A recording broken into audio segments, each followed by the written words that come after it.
Hello and welcome to Everybody Loves Raiken, our 5th edition live play podcast that usually meets on Tuesday, but today is a special occasion, as I need to set up some introductory information so that our player, Alex, who plays the titular role of Raiken, knows what is actually going on with his character during the period of time that he is separated from the group. That being said, this particular we are streaming because it is the only way I can get the information reliably to Alex. But this is it's going to be, the information is going to be placed with the rest of the campaign in a spot where it makes the most sense. But this is information that the rest of the party doesn't have. And so I'll need to just say, if any of my other players are in the audience right now, go away. This information isn't for you yet. Alright. Alex, the last thing that you knew with Raiken was that you had been standing with the group in the office of Treznor, the Demi-Lich, in his village in Sidarin. You know that you heard the call of Zintharamil, who told you that you were to attend him until his need had ended, and you were able to let the party know that you would be returning before you were whisked away by fey magic. One more time? In some form or fashion. In some form or fashion. Didn't have enough time. You find that the word brethren is still on your tongue as the world disappears in a gout of flame around you, and you feel a heavy gust of wind upon which you can smell the sap of trees and the dew of morning air. And as you blink in your new surroundings, you find that you are no longer in the dimly lit. Give me just a moment. I heard a ping. That could be because of my laptop. Oh, yeah, it was definitely because of my laptop. I'm like, I should be in streamer mode and not able to hear pings. Make sure that it's not something related to. Okay, cool. Alright, you're no longer in the dimly lit cabin, the hut belonging to Treznor, but you are on a dirt path lined with rocks that seems to surround a small pond out of which you can see growing a plethora of colorful flowers and cattails and vines and reeds. You are immediately aware of the profusion of life around you. Before, in the swamp, you could hear the croaking of frogs and the chirp of insects rather oppressively when compared to the rest of Amaranta. But here, the sound fills your ears, and you find that your fight or flight response is reacting. You feel like there's things all around you that you're not entirely aware of.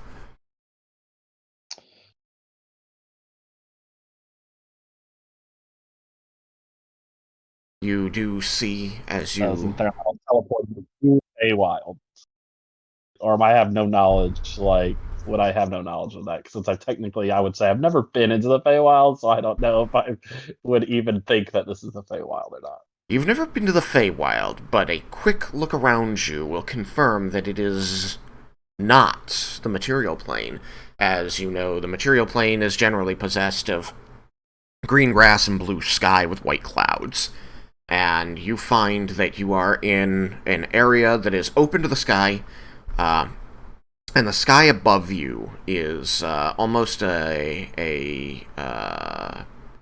lavender or a brilliant purple, and the grass around the path here is this baby bell blue. as opposed to bright green. And you can see that there are wisps of cloud moving by in the sky that you would expect to be white or the color of the light around you, but you find that they are this kind of hazy orange. It all feels unnatural, almost like you're dreaming of some strange world.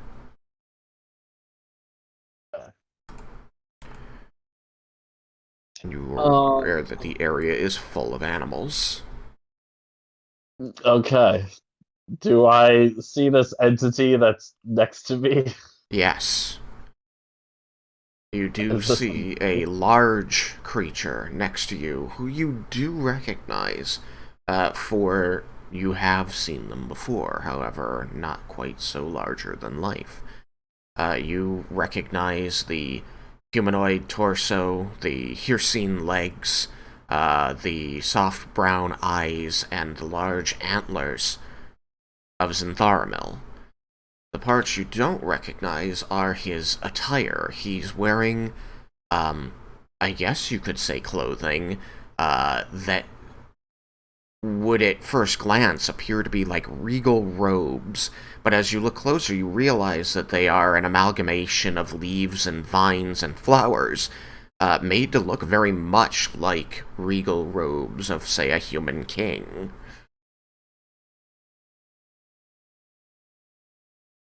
okay? And he is standing over you, with his arms folded behind his back, looking down upon you. The expression on his face, I would say, is patient, as he waits for you to take in your surroundings.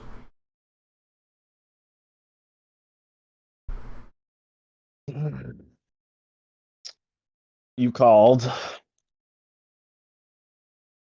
He narrows his eyes at this, and you see that he kind of straightens and looks around a little and says, "Yes, and you will address me as your liege while you are here."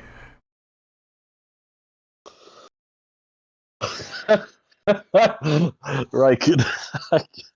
Raiken will like pause for a second, and I guess like he kind of like uh doesn't nod his head, kind of like he doesn't shake his head, but kind of like does like the sideways nod back and forth, like thinking of over, and then being like, "Very well, my liege." He smiles at that and says, "Sworn knight of the court of Zintharamil, I welcome you to your home.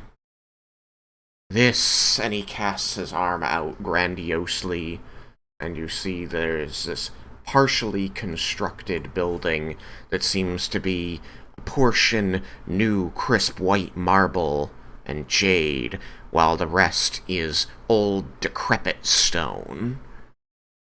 Very oddly mashed together. As he swings his arm out, he says, "This is Autumn's elegy, the kingdom I am building." It's a good start, my liege. It has taken a great long What time.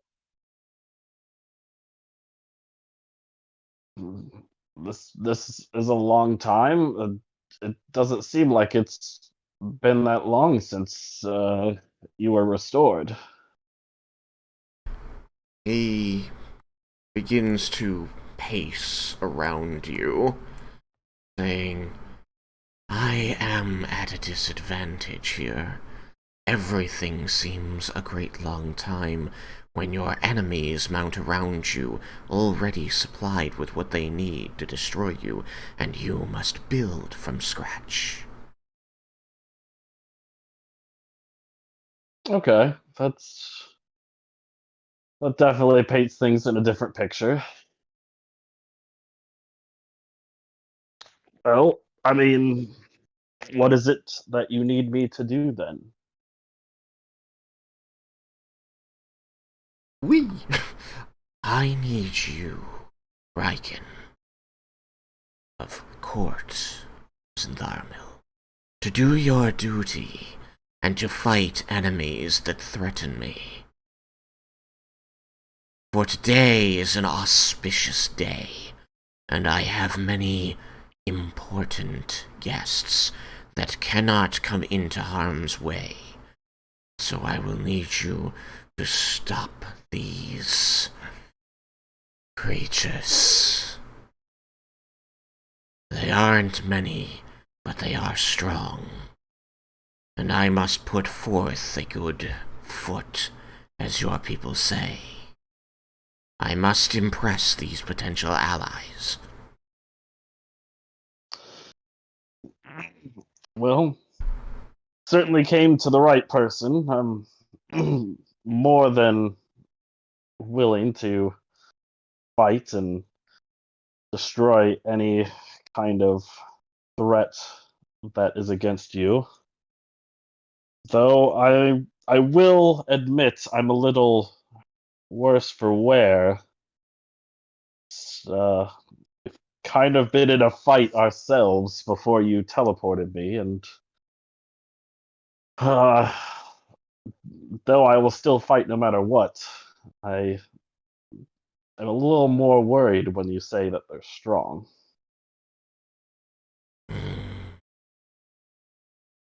Well, I can offer this. And he sweeps a hand through the air in a scooping motion.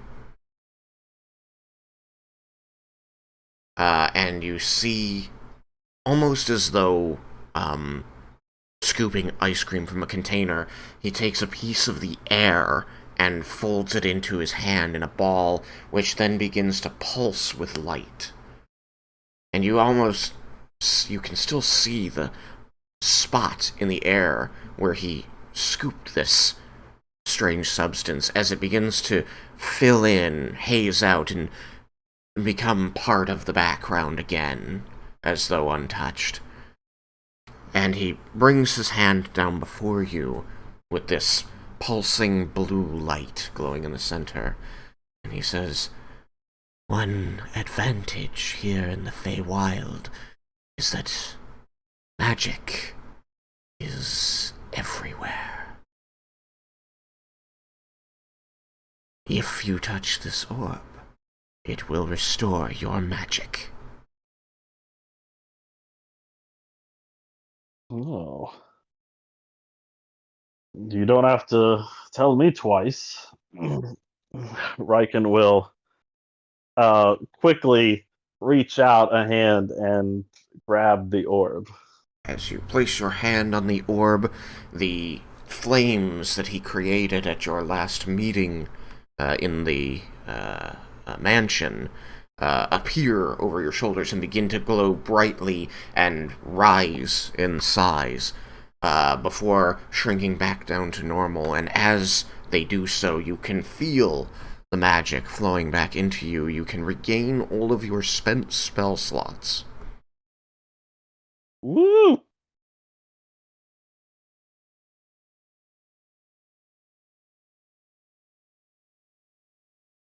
I will not apologize for the treatment. You have sworn yourself to my service, but I will do what I can to ensure that you can do your job. After you have vanquished my enemies, I would show you off to my guests.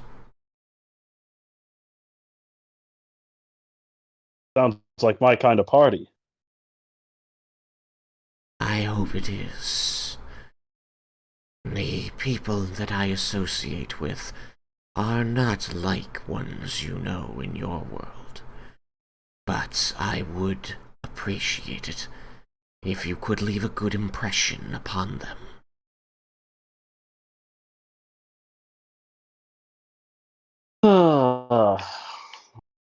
Well, I'm certainly more than willing to leave quite the impression.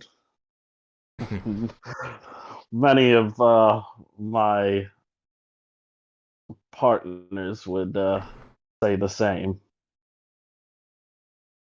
You As will have your show. as you say this, you hear a poof, and upon your shoulder sits Lorelei. Oh, Lorelei, you've come to join us. She quickly stands from her position, turns to Zentharmil, and bows deeply, going down to one knee. Says, "I have come as you asked, my liege."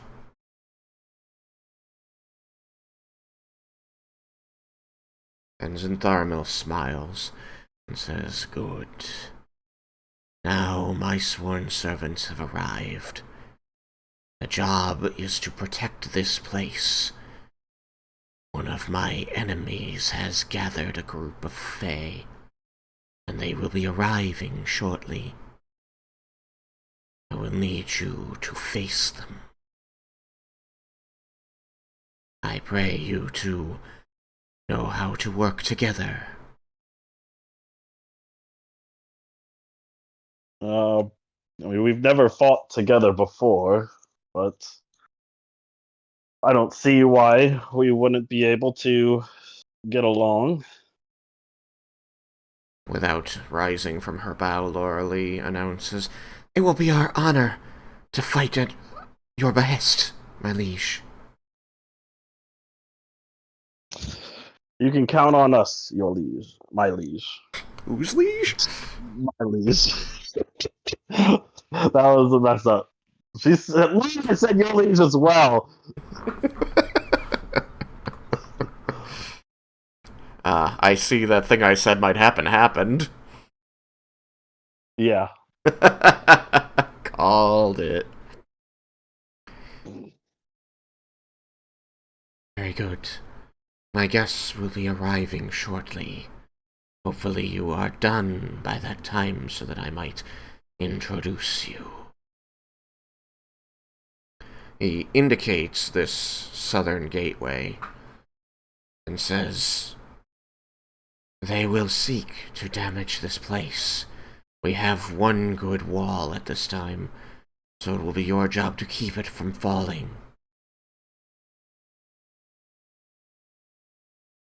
As you wish, my liege. He again smiles and nods and says, "Go, my knight. Prove your loyalty and show my guests that I have chosen my allies well." Raiken nods and puts a fist to his chest, and before Zentharma leaves, he'll see a grin get wider and wider for Raiken. Raiken is kind of in his happy place now. He gets to fight. Excellent. He gives you one last nod before strolling off to the north and tending to some wild horses that seem to be wandering through what is the interior courtyard of what may one day be a building. um, at this time, I'm going to use Cure Wounds Okay, as a level 3 so I can get some HP back. there you go. Um, Due to talking, I would also allow you to spend hit dice for one short rest. Oh, if I'm going to do that, then I'll just use the hit dice. Okay. Okay, let's see. Short rest. Okay, I need my d10s. I'm so happy I get to use my new dice now too.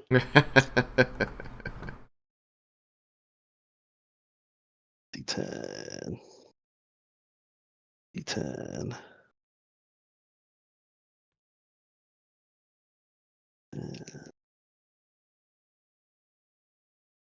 Okay, let's see. How many do I want to start with?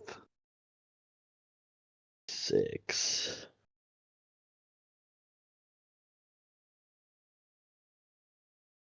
I'm missing 81. HP. 2, 3, 15. 2, 3. We'll start with 4 since that'll be halfway. 4d10.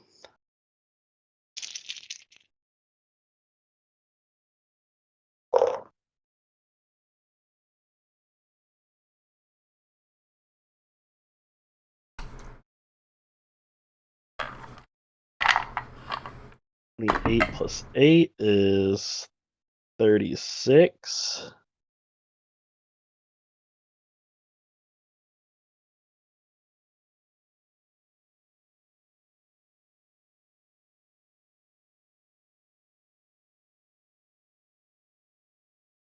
Oh my god, and it froze, of course.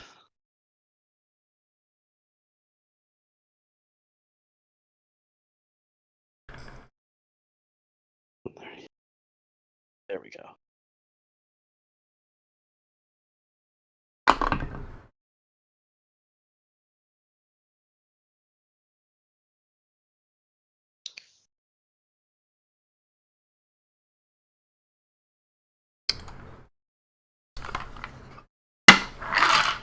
You head out through the southern archway of Autumn's Elegy, and you find that there are some interestingly patterned flagstones in the floor. You can see that there are roots and plants and ferns and the like growing between many of the cracked stones. But you also find that the area seems to live up to its name, as there are many trees and plants around that appear to be in their fall colors or dropping leaves actively. As you think about it, you realize even the building itself seems to bear some of this feeling of autumn, as it is not fully crumbled, but definitely old and on its way out, like the year in autumn.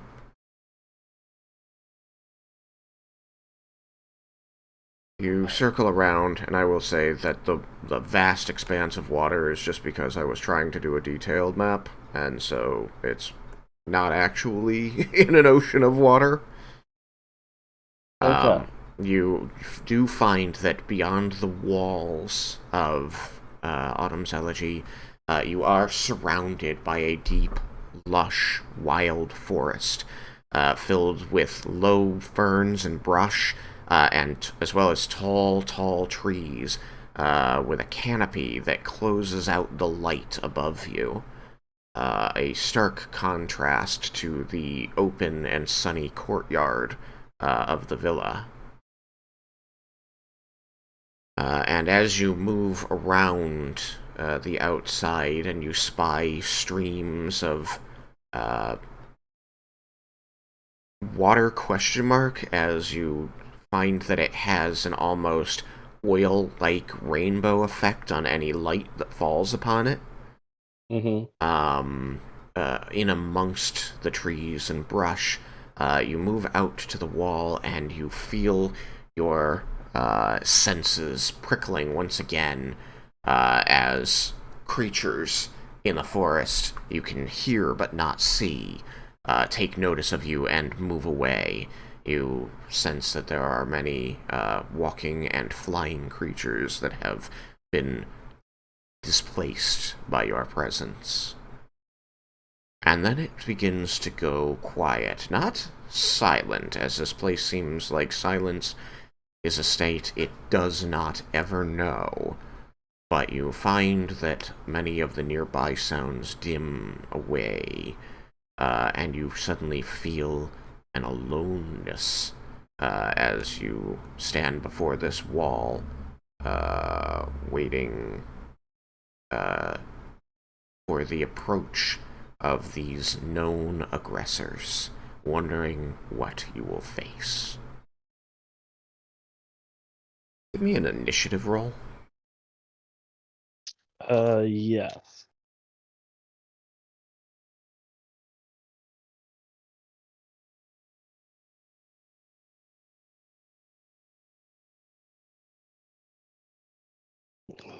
Sorry, give me 1 second. I'm still working on my healing because I accidentally pressed the dice roll button, and so it basically put everything to a crawl. Um. Okay. Initiative. Oh, dang it! Well, no, actually, nat 20. Really? I thought it was gonna be a 19. I'm like, wait, if it's a nat 20, it doesn't go down. Wow. And here I thought that that things were going to be interesting since every one of the bad guys I rolled for was like in the 20s except for two. What's that? Well, I can thank my new Crimson Nebula die.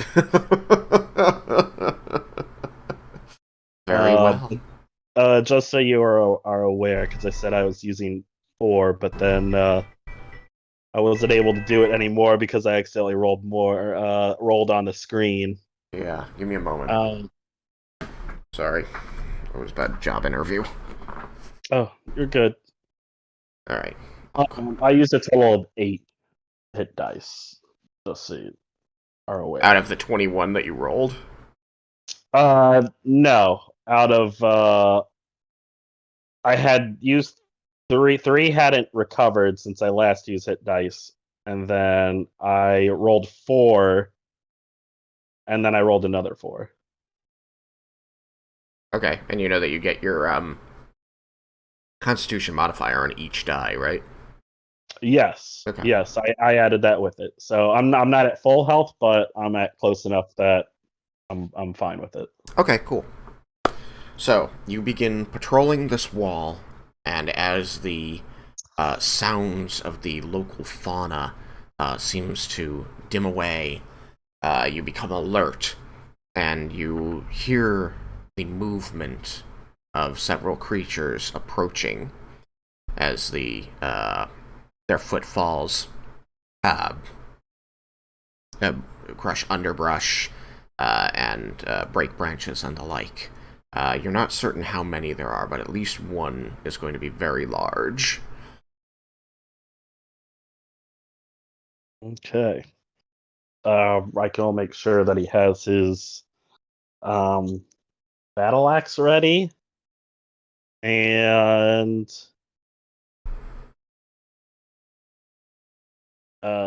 that's it. Since we're getting to the point where I have to start using actions and turns, so Yeah.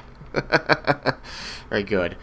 So as you prepare yourself and you see that Lorelei takes up a position in the air with her bow drawn, knocked and drawn, uh, oh, nearby to you, you see the brush and trees part. And at first, you don't understand because it seems you feel that nothing is there. And then you see that one of the trees itself appears to be moving forward. And you become increasingly aware that this is a somewhat humanoid shaped piece of vegetation that is stomping straight toward the wall. okay. Oh, giant tree. Indeed. And it begins stomping towards you and toward the wall. You can't tell if it's intentionally approaching you, if it intends to attack you, or if it's heading toward the building. But it is your turn. You are first in initiative. As this thing appears and grows closer, what do you do? Okay. Um. Dang it! I don't have it. Freaking what? Of course, I don't have the spell that I wanted to use on me right now. Um. Yeah, I was gonna call Kubriel finally for once, and I don't have Fine Steed on me. You unprepared it? No! Because there haven't been anyone for me to call it, so I'm like, I might as well get a different thing that I might be able to use. Okay. Cooves is disappointed. Yeah, she's gonna hate me. I am going to. Let's see. Do I want to do that, or do I want to do?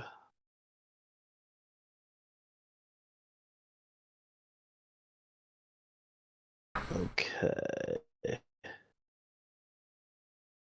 Yes, I'm going to do that. I am going to cast Crusader's Mantle. Crusader's Mantle. All right. So now, as long as Lorelei stays with me, or at least 30 feet away, then she will also get the benefit, which is an extra 1d4 of radiant damage. Extra 1d4 radiant damage on any attack or melee attacks? Oh, that's a good question. She is holding a bow. It just says deals an extra 1d4 radiant damage when it hits with a weapon attack. Okay. All right. Then I think that is both. Okay. All right. So is that an action or a bonus action? What was that? That was an action. Okay. Would you like to move or do anything? Get out of its way. Uh, Put yourself in its way. oh, I'm putting myself in its way. All right. Are you gonna? Right now, I have you as a square away. Are you gonna? Hold on. Do you want to move up to it, or just stay in its way so it still has to move? I'm going to move up to it so it can't get any closer to the wall. Okay. There you go. And yeah, that's all I can do because, of course, it's a concentration spell. Okay. Just remember that you can cast non-concentration spells while concentrating on a spell. You just Yeah, the can't other one cast that I other. wanted. Yeah, the other one that I wanted to do was Hunter's Mark, but it's also another concentration spell. Yeah, it is tough to be a paladin sometimes. Yeah, All right. Is there anything else you would like to do? that is my turn. All right. Then on the next turn, or rather on the next creature's go, you are going to. Let's double check that I have this right.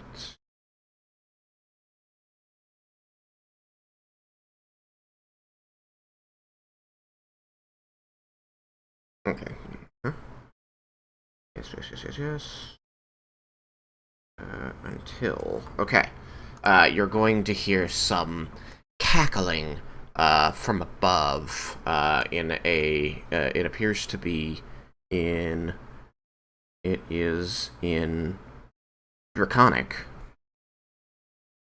as a somewhat feminine and wild sounding voice says, No, no, the master wants the walls to come down. You'll have to move. I ain't budging.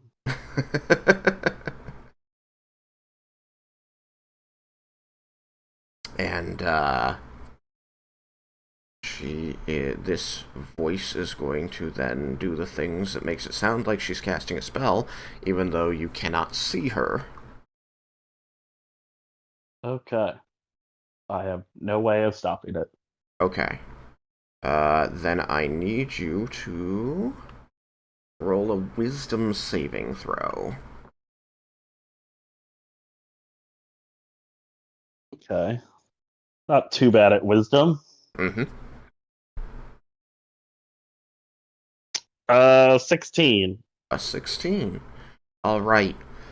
You feel like a pressure on your mind as the magic courses through the air, and you feel this depression of your thoughts and your will that you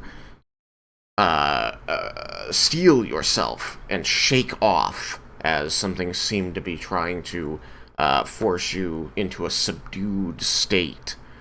And as you shake the magic off, a creature does appear in the air above you.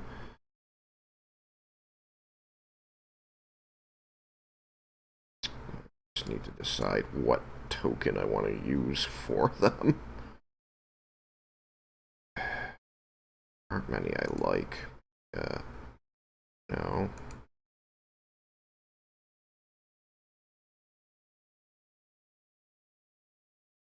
There aren't a lot of tokens I like. I'm going to use an odd token over here.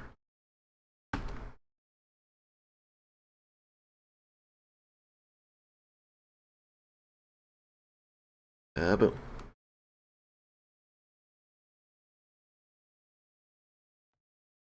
There we go. And you see this, woman question mark wrapped in fabrics like travelers' clothing, seemingly seated upon a broomstick and hovering in the air. You believe it to be a broomstick only because it seems to be a shaft of wood with bristles sparsely populated on one end that her clothing drapes over. A bit early for Halloween, isn't it? Because it is actually before October. If they actually celebrate Halloween in this world. Yeah, but maybe they celebrate it like today.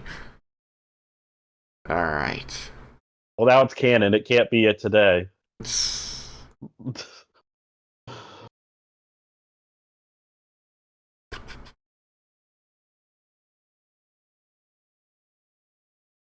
You will not tear down this wall. Oof. Behind you, you hear a clang of metal on stone, and you see a tiny creature that looks very much like Lorelei, jamming a small blade into the rock and trying to prise bricks free. You see flakes of mortar and whatever other material is between the bricks begin falling to the ground at the base of the wall.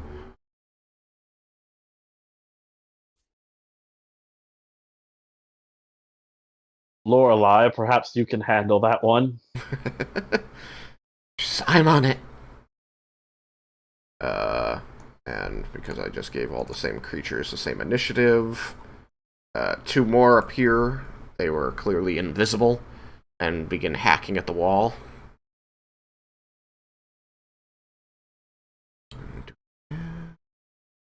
No. I'll just put one over here near you.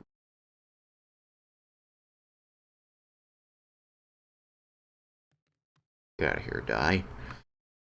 I'll just name this one.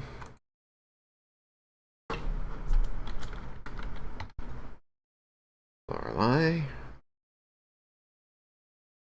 Boop. And she is going to turn and attack one of the other sprites with her bow. Bow, bow, bow, bow, bow. Boof. Wow, she rolled well. Armor class. She beats the armor class. You said she gets 1d4 extra radiant damage? Yes. Okay. That's going to deal... It's a good thing you did this, actually. She does crap damage otherwise. And she maximized it. Alright. Oh. Well. Oh no. Blart. Oh, okay. I thought you were gonna say something bad, like, "Oh yeah, they're immune to radiant damage." I'm like, "What?" No, I don't think so. No, no, no. Not immune to radiant damage. Okay. Let's see. Hit deals that damage. The target must succeed on a con saving throw or become poisoned. Doesn't matter because they're dead. She dealt her damage and it exceeded the HP of the target. All right. One down already. You hear another feminine voice from above that says, "We are greater in number than that." So this creature, stomping up Ouya, is going to, let's see, what kind of ability does it have? Once on turn, one step magically, urge. Okay, so just so that it's clear what's happening, I will add a little stoof here. Because, like I said, you're in a forest, so there's, trees around, right? Lots of trees. Gives cover and all of that. Says that the creature can,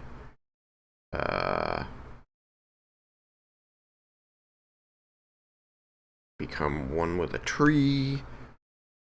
Go shloop into the tree, and then pop out of a different tree, within 60 feet. Which it is just barely within 60 feet.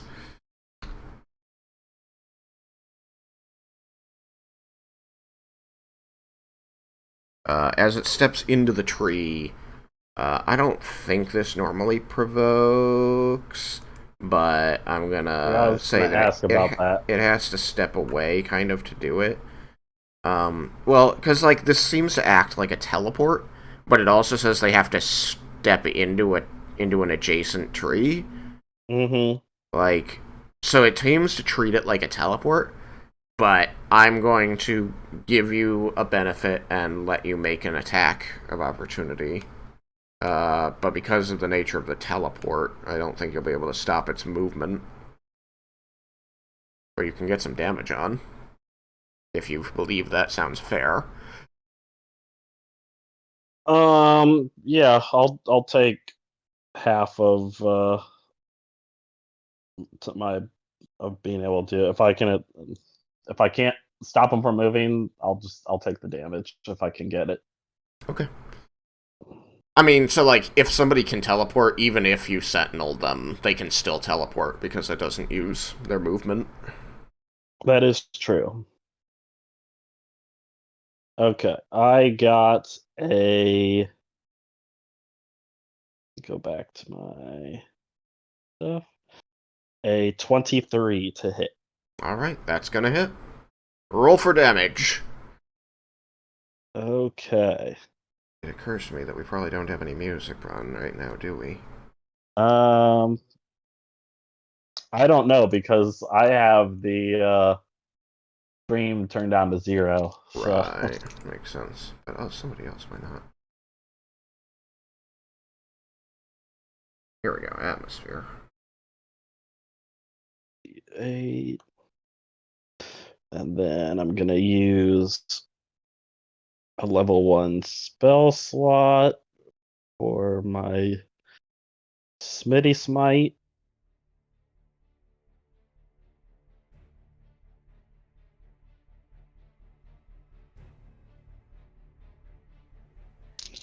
And I need a D4.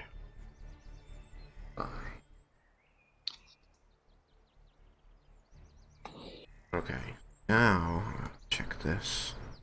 Yes, there is some stuff playing. I'll give it a little bit of crank. Okay. Not the greatest.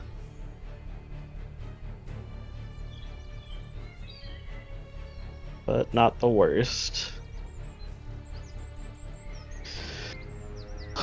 Okay, so for regular damage, I have 13 points of non-magical silver slashing.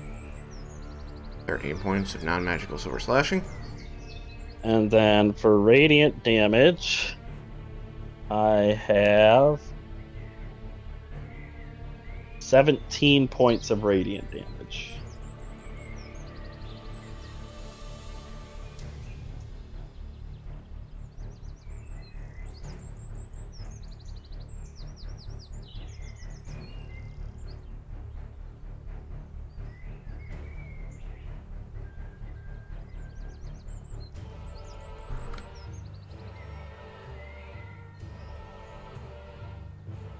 Okay. So, I heard 30 total. Is that correct? Yes, that would be correct. Okay. Making sure. I had to flip a few switches over here.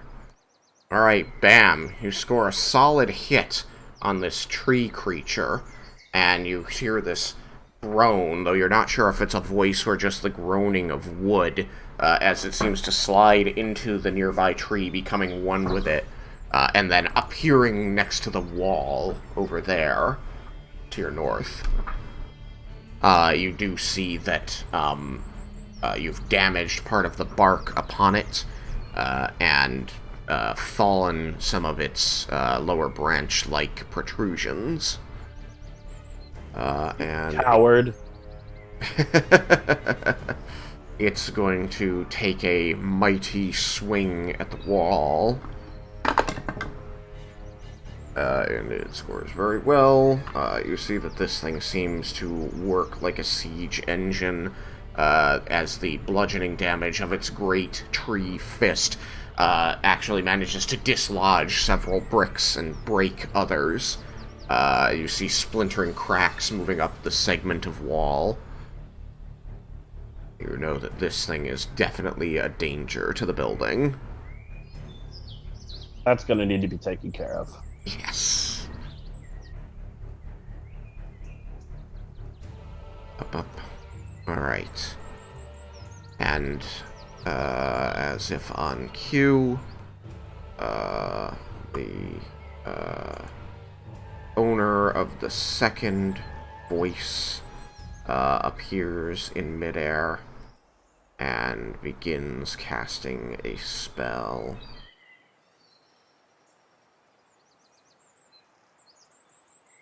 As she drifts down to you. Actually, am I correct about that? Oh no, I'm sorry, she's not in the air. This one is on the ground. So she seems to be casting as she walks up to you. She looks similar to the other woman, only, you know the fairy tales and stories, to scare children, keep them out of the woods, of like old hags that will eat their bones. And this woman looks like she was taken straight from it. She is this squat creature, with spindly arms and legs. Where exposed, her skin is this vibrant green. She's got long, ratty white hair flowing down, framing her face, which has very angular features to it, like pointed nose and chin. She's got this devilish smile on her face, and her teeth behind her lips are, mismatched and unclean looking. As she approaches you, whispering these words, and reaching out towards you with a glowing palm. You are going to have to make another wisdom saving throw. Alright. Keep doing good work here. Oh, you're gonna do good work! It's a 14. A 14. Alright. A 14 is just high enough to protect you from her spell. Oh, jeez. You see the glowing magic flow from her palm onto your armor, and you can feel this unclean touch on your scales, on your flesh, through your armor, and you struggle against, you feel this invasion of yourself occurring, and you focus your will and you push back out. You see the glowing spot on your armor dim, and as she draws her hand away, this like confused expression replaces her manic smile, and she seems to, like, she looks at her palm and looks at you and goes, "Huh? Well, that wasn't supposed to happen." Oh, thank God Derek gave me that cloak. Um, but Raiken, after she fails that, Raiken's just going to look at her and smile and be like, "Ah, finally a fair fight. All of you against us two." It is your turn. How would you like to... Oh, let me put that token on the screen. I don't know. I guess I'll use this thing. This is more of Myconid, but I want her to appear different from the other one. I don't have a good one. I'll just rename this one.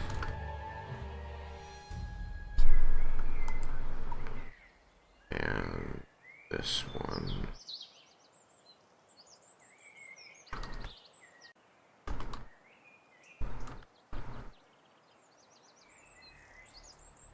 Alright, so you are next to Lorelei and this green-skinned witch. And the tree is clobbering the wall and making progress.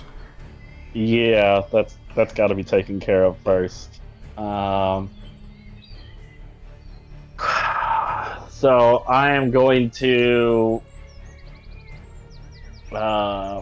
Misty Step. Oh, okay. Alright, you can Misty Step 30 feet.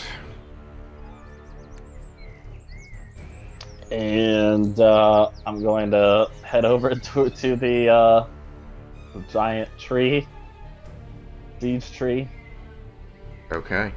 Yeah, At you least can easily place yourself adjacent to it if you wish. Okay. Where do you want to be? Closer to the wall, farther from the wall, around back, so that it's between you and the wall? I'm gonna put myself basically like where I'm up against the wall and next to it. Okay. Let's do this right. Poof. Teleport. You're not the only one who can teleport. The thing does not seem to notice you talking to it as it continues pummeling the wall with its great fists. Alright. Time to slash it. Alright. Go for it. Alright, that's a 24. A 24 will hit. And I'm gonna use another smite. Level 1. Okay.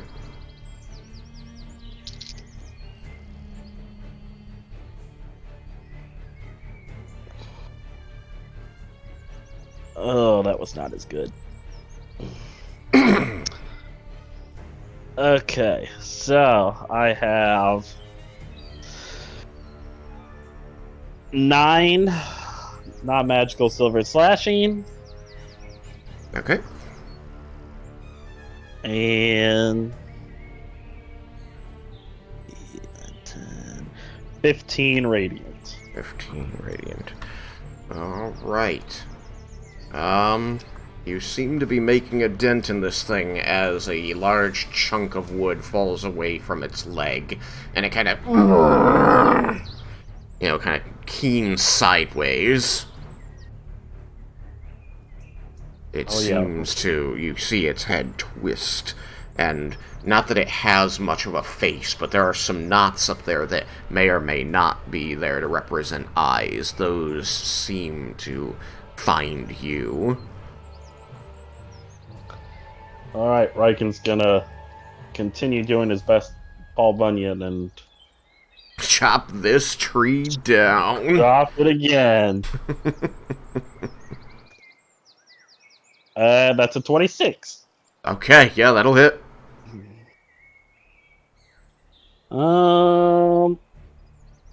Let's see.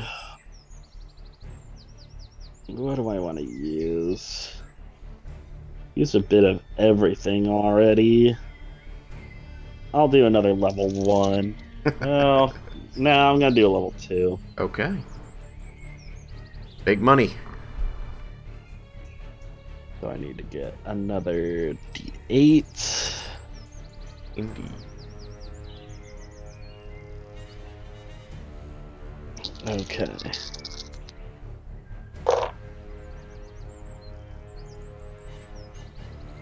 Oh, that's already one bad one. 2 bad ones. And 2 good ones. Okay. And then so. Okay. 14 points of non-magical silver slashing. 14, you said? Yes. Okay. And then 10, 15, 18 points of radiant. Wow. Very nice. Okay. You, as it, has fallen lower, you manage to swing your axe higher, and you, manage to take off its left arm at the elbow. As it, One less weapon it can use. as it groans once more. You can't tell exactly if it's a monstrous growl that you're hearing or literally the groaning and splintering of angry wood. Anything else?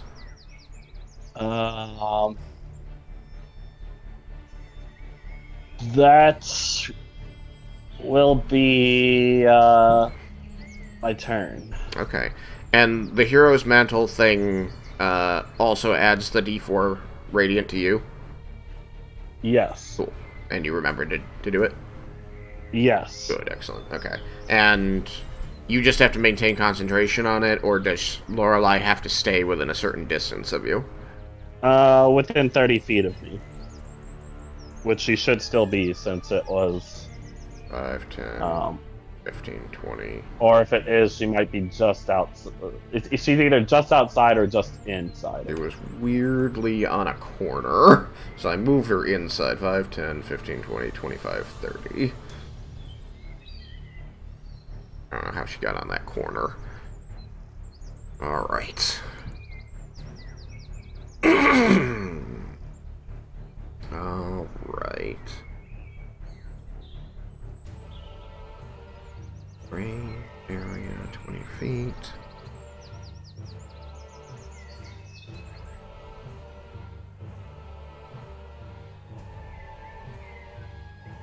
Okay.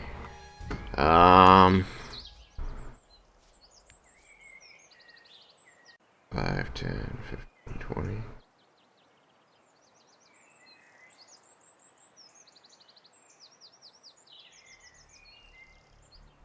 Basically.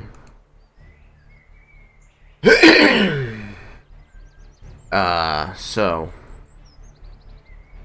the area around you, the air suddenly seems to grow cold.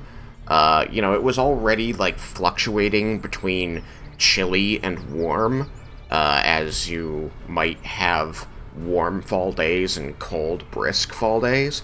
But now it goes full winter, and you see water crystallizing in the air around you as a storm of ice begins to blow. A strong wind is whipped in a cyclone in this limited area. You see that you are being targeted with, you and Lorelei.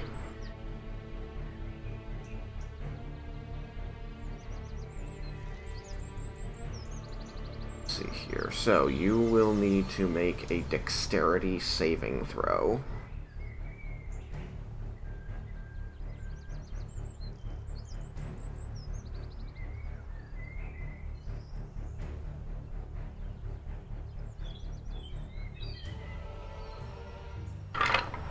as you are caught in this ice storm. Can you hear me?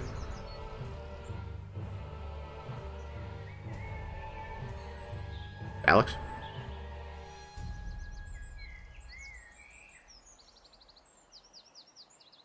What happened? No. He disappeared.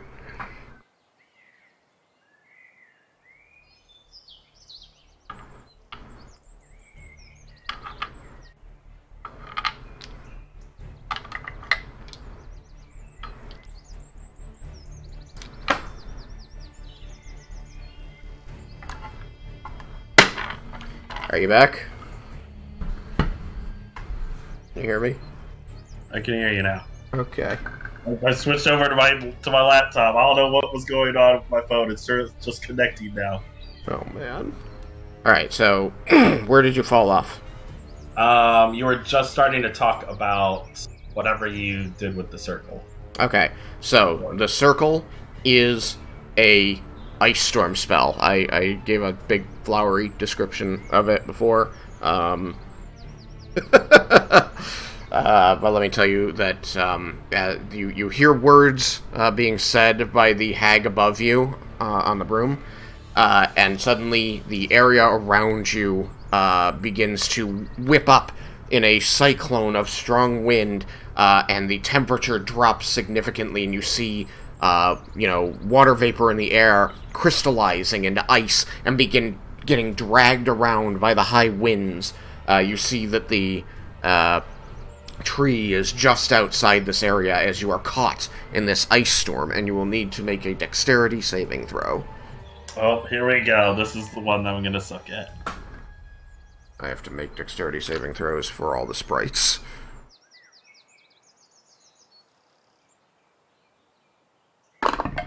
Oh, God. Do I want to use my inspiration?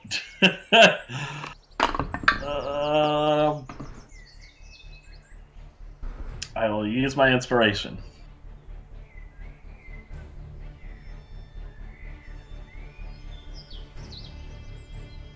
That was better, but I'm still afraid.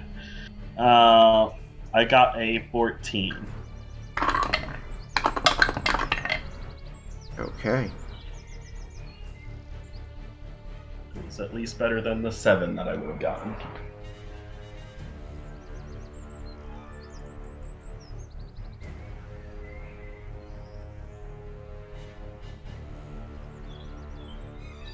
Alright. With a 14, you are only going to be receiving 6 points of cold damage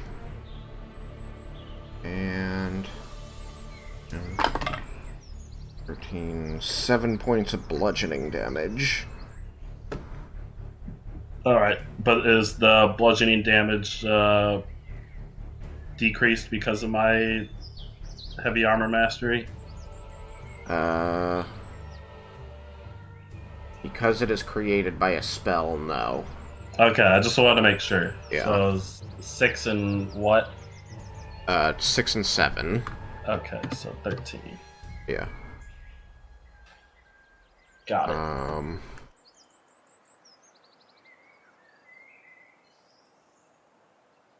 All of the sprites go down. Oh no, not Lorelei! And you know that whenever Lorelei has been attacked on the material plane, she poofs and disappears, and Leah has to resummon her. She does not poof here, and she falls to the ground and appears to be incredibly injured. Oh no. Alright then.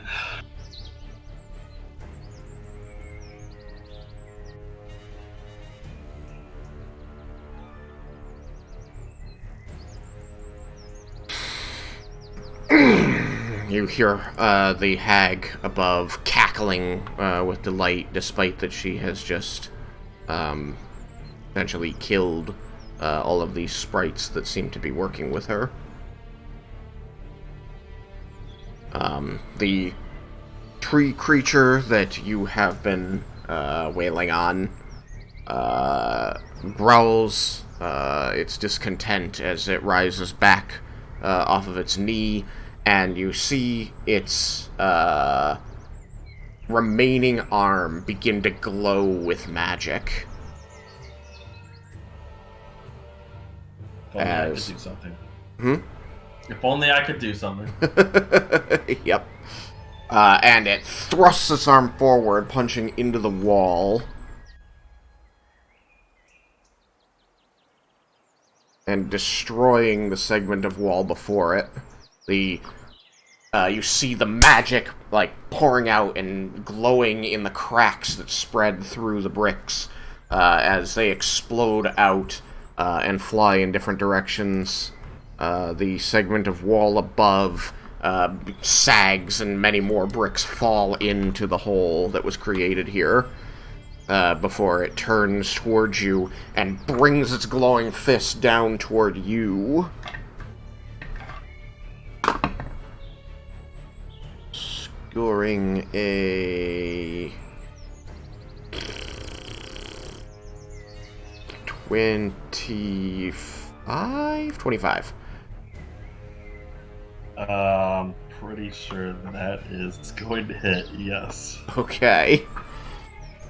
So that is going to be... Ba-ba-dee-ba-doop. I knew I forgot something. That is going to be 22 points of magical bludgeoning damage.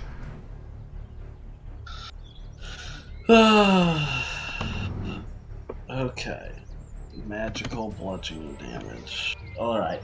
And you have to make a strength saving throw. Or be knocked prone. Oh, God. 12. The dice have betrayed me now. I think anything worse than an 11, and I got one better. So this thing literally just, like, sucker punches you in the gut with a magic fist, and you double over. You go down. Boof!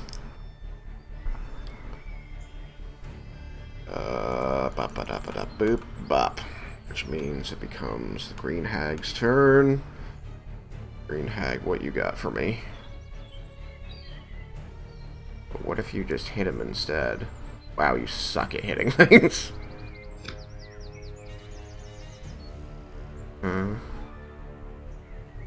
Oh, that would be mean.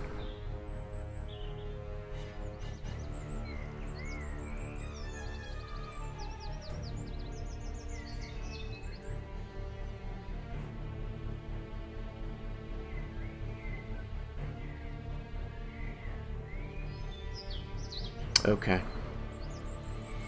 Let's see. Okay. Yeah, you're just not likely to succeed at that. But alright. Give it a try. He could fail. And it'll be fun. Alright, you hear her, casting. And actually, I need to double check, because that ice storm is still up. How does ice storm work? Hail of rock-hard ice pounds into the ground, 20-foot radius, 40-foot high cylinder, centered on a point within range. Each creature in the cylinder must make a dex saving throw. The creature takes 2d8 bludgeoning and 4d6 cold. Oh, I reversed the bludgeoning and cold. My bad. It didn't matter. You weren't able to resist any of it anyway. Or half as much on a successful save. Hailstones turn the storm's area of effect into difficult terrain. Okay, so it's difficult terrain. Casting time is 1 action. Oh, it's instantaneous. Wait. Oh. The Ice Storm is an instantaneous spell. I thought it was like an area denial spell. It's not. Huh. So that Ice Storm that beat the shit out of you? Yeah, that like disappeared after it beat the shit out of you. I thought it stuck around and stayed being an asshole, but it doesn't. It's just like she conjures an ice storm that swirls up, kills everything, and disappears. Well, I'm glad it can't be an asshole anymore. I mean, that is good and bad, because it means... I thought it would also be creating... Like, I was thinking of Sleet Storm, I think, which Leah used early on in the campaign, which made the area heavily obscured, which meant she might not be able to cast on you. But since it's not, she can cast on you. Alright. Goody. So, she begins casting. You feel the magic reaching for you. Make a wisdom saving throw. Don't fuck things up. Okay, good. That's a 25. Jesus. Okay.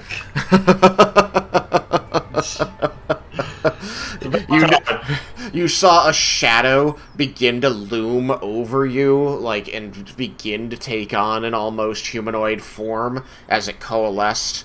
You imagine a person was about to appear above you, and then it just scatters. The clouds of shadow just scatter and dissipate like a fart in the wind. Alright, it's your turn. You just got I just got pummeled. You just got taught a lesson by this tree. The tree's looking pretty damn hurt. But it did manage to take out a section of wall. Yeah, that is not a good mark on Raiken. Let's see.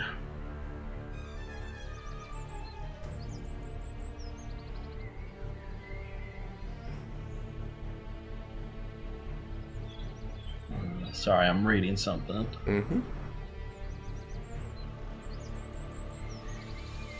Yeah, that's not very conducive to what I want to do. Okay, Raiken is going to get up. Oh yeah, hold on. I have to make my my Constitution save. Oh, for your concentration. I should have made it twice now. True. One was a DC 11. The other one I think was DC 10.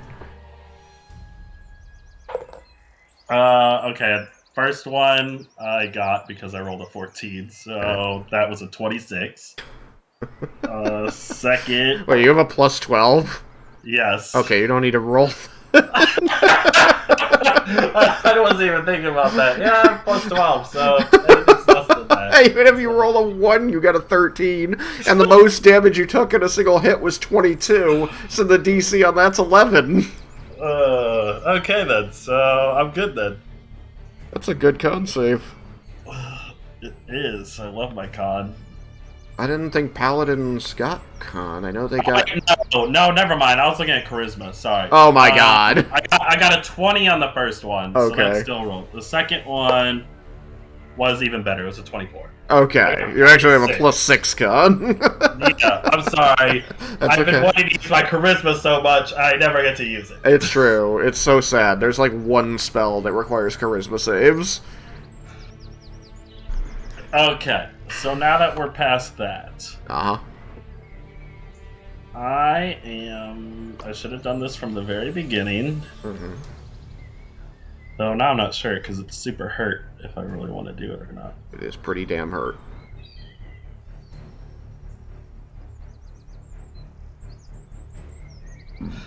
I'm not going to do it. I am going to attack a tree again.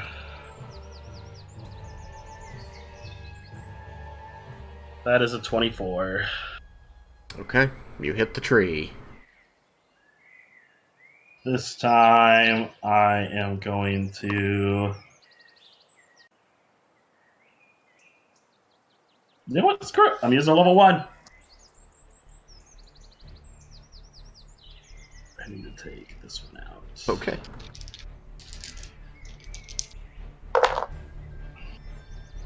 I want to get this tree dead.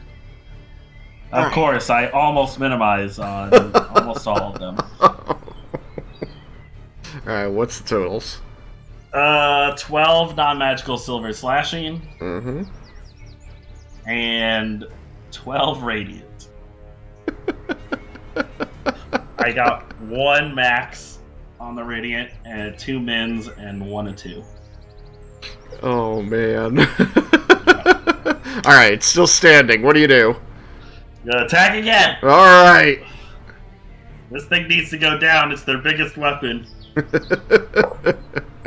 That's a 28, so that'll hit. I'm not going to Divine Smite this time. I'll still get my regular smite with it. Okay. Plus my Crusader's Mantle. Okay.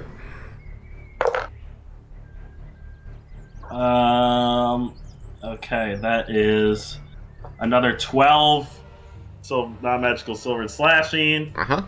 And 7 radiant. Okay. I can't roll a freaking 4 on my D4 if my life depended on it. You hear a splintering, popping sound, and an as the tree topples and falls to the ground like so much lumber. As it's toppling, Raiken's just going to like yell out, "Timber!"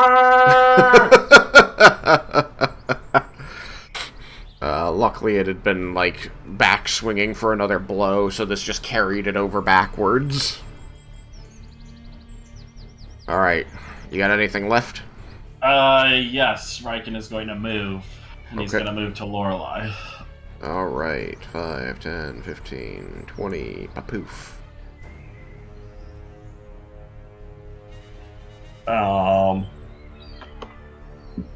He doesn't have anything to be able to do for her because none of my healing stuff is bonus action. So She looks absolutely brutalized by that ice storm spell. Like, you are definitely worried that she might die, and the fact that she didn't poof, you are concerned that she could actually die. but yeah, Raiken's gonna kind of like step like between the two enemies and her Oh, like this? to kind of guard, yeah, as best he can. Okay. Alrighty.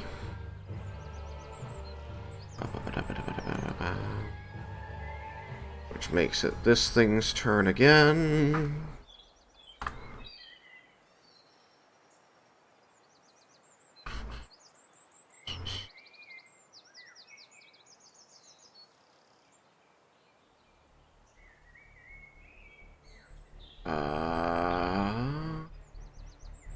He is going to move herself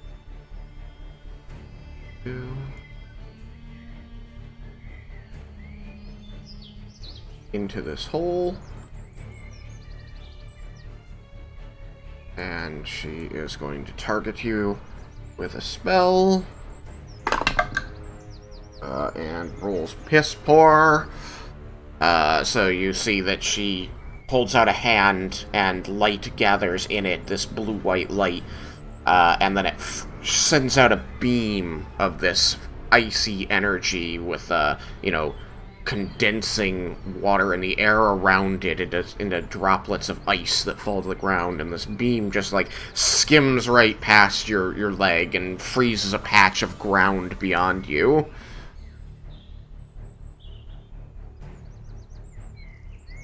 Alright, She sneers at you and then continues further in.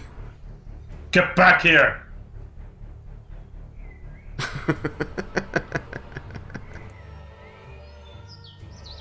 The one standing next to you simply sneers at you and says, "You won't be able to save your friends." I will. You don't even belong here.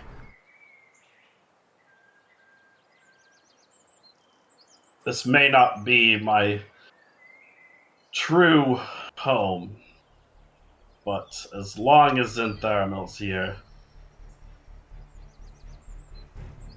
it will feel like such. And I won't let you destroy it.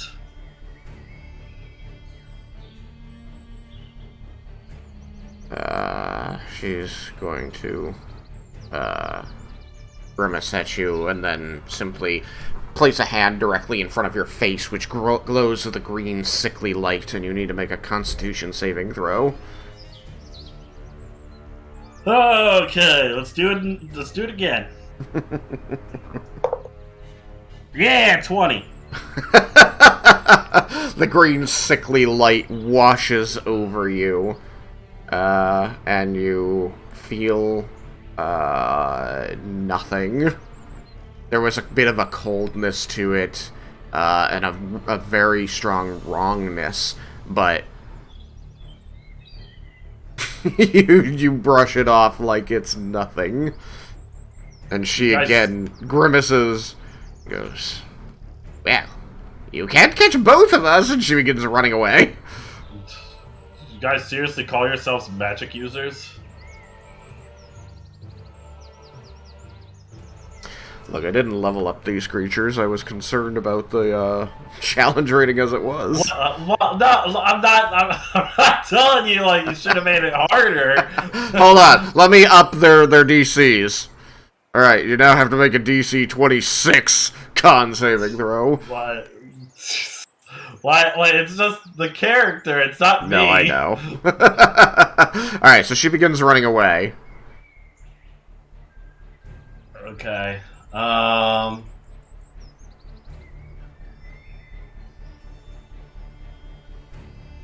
think because of where I was standing, I wasn't close enough for. Oh no, she was directly next to you. Oh, then I'm gonna attack her with Sentinel. Oh, okay. Go for it.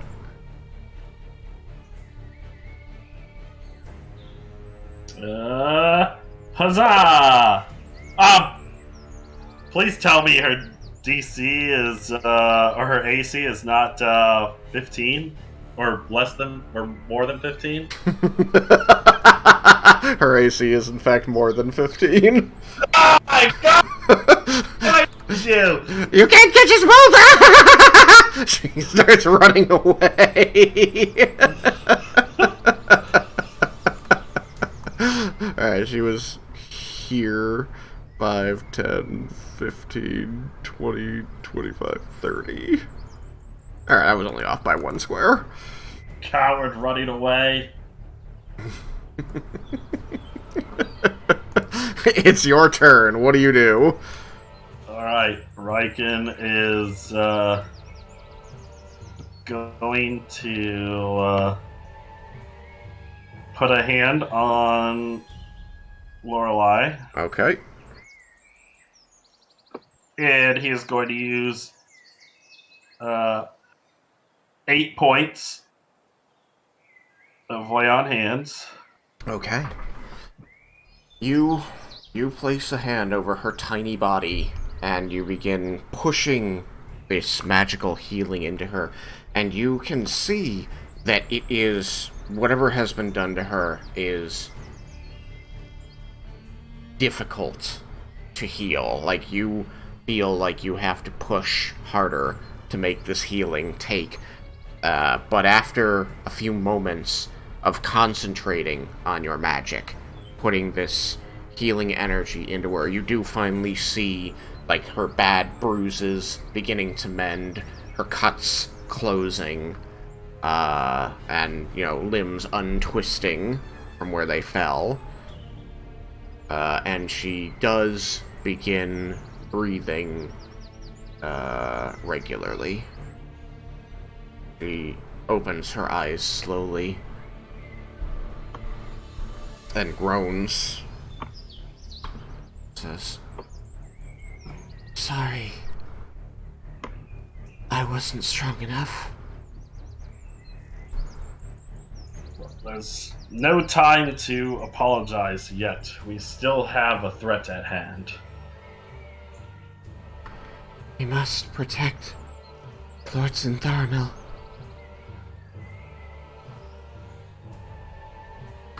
Raiken will be like, yes, indeed. How are you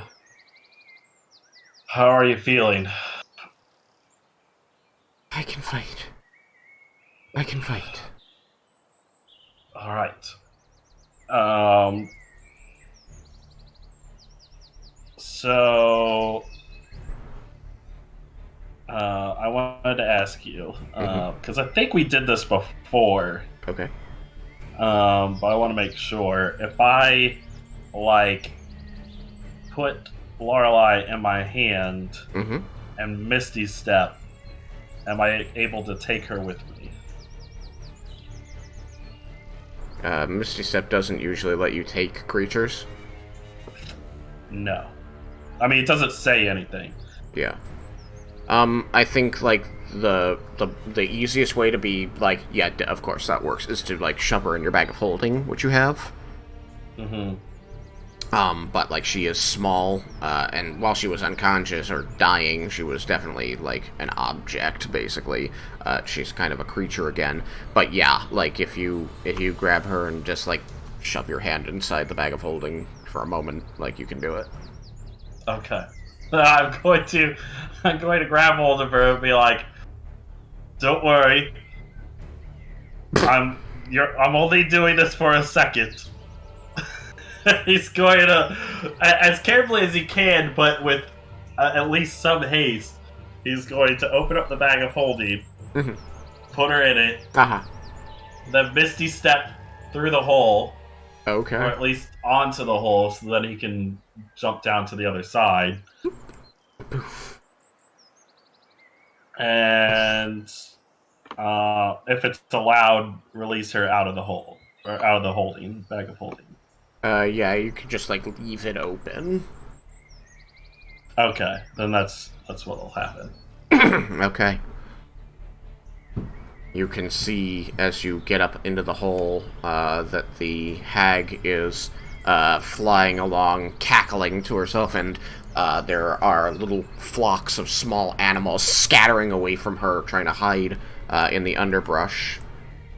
You can see rabbits and chickens, or Feywild analogs of these creatures that more or less resemble them, with some oddities, like the rabbits might have deer antlers or odd patterning to their fur. Jackalopes. Yes. We do like jackalopes in this house. Okay. Raiken is going to shout out to the witch, "Come back here and fight us!" Fight you like a man? Well, at least fight me and don't run away like the coward that your partner was. You'll see her again. And when I do, my axe will glide through her body like butter. You're just gonna softball it in there like that, aren't you? What do you mean? Methinks the night is lascivious. Alright. Just get down here! So, what, you have used your action, you have used your bonus action. What of your movement would you like to use, if any?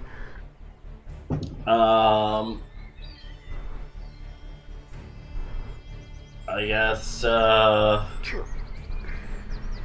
Raiken will hop down and, get, like, underneath her.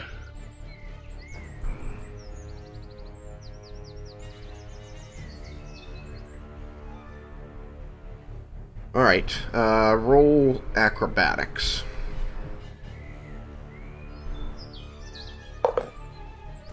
Well,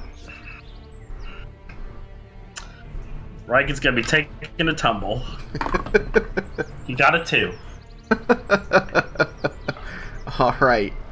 You receive 4 points of non-magical bludgeoning damage. Is this before or after? Before, so you can apply your armor to it. Armor mastery. Yay! So you take 1 damage. point. As you just land kind of wrong, you don't manage to distribute your weight properly or absorb the blow properly, and you kind of hurt your ankle a little bit. Ugh. God damn it! Getting old, knight. What? I'm only in my 20s. Wait till you reach 900. I don't even want to think about that. Alright, is that the end? Or are you... That's oh, the you end. said you're going to move under her? Yeah. Okay. There we go. Yes, that's fine. Alright. What's she got for you?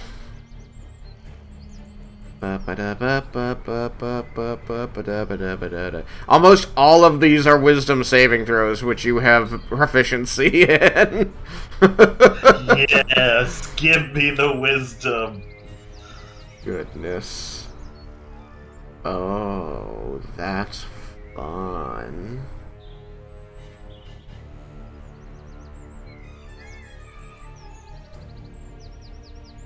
That doesn't sound fun for me.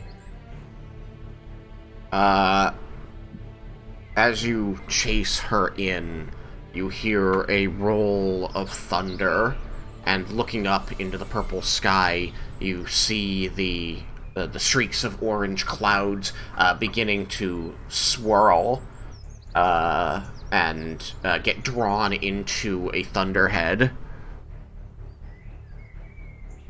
And she looks up at hearing this and sees this and says, "Well, it's about time!" What's going on?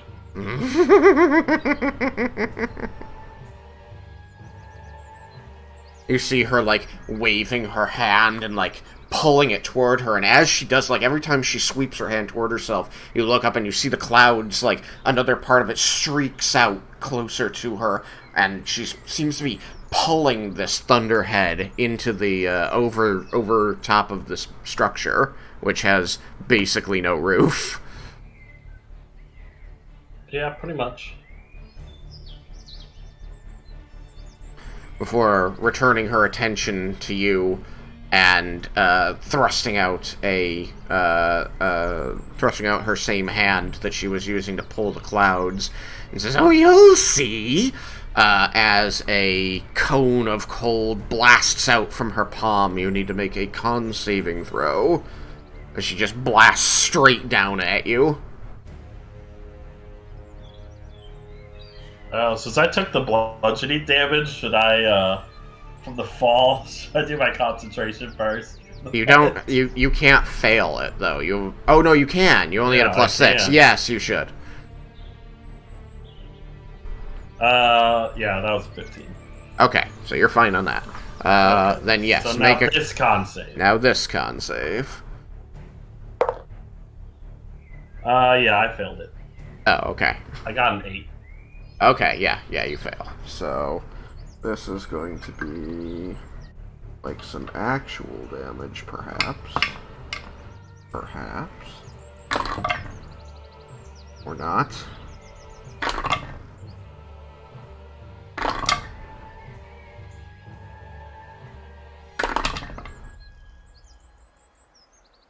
Okay. Take 34 points of cold damage. Okay. Yes.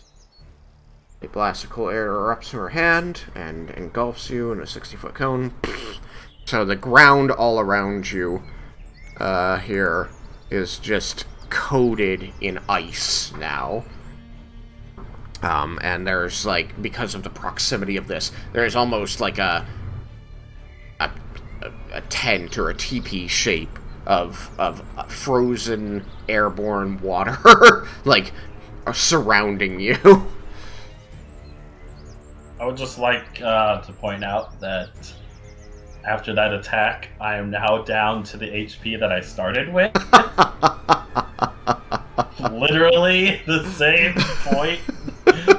Good thing you rested. Yep. But you're not dead, and that's important, because what does it say? Cone of Cold. A creature killed by this spell becomes a frozen statue until it thaws. Oh, wow. Alright, so now I'm making my con save. The DC on this is 17. Okay. Because that's half of 34. Oh, I got 16, so I lost it. No, no more radiant damage. But now you can do Hunter's Mark. I can do Hunter's Mark. I don't know how I'm going to attack her as she's up the air, but...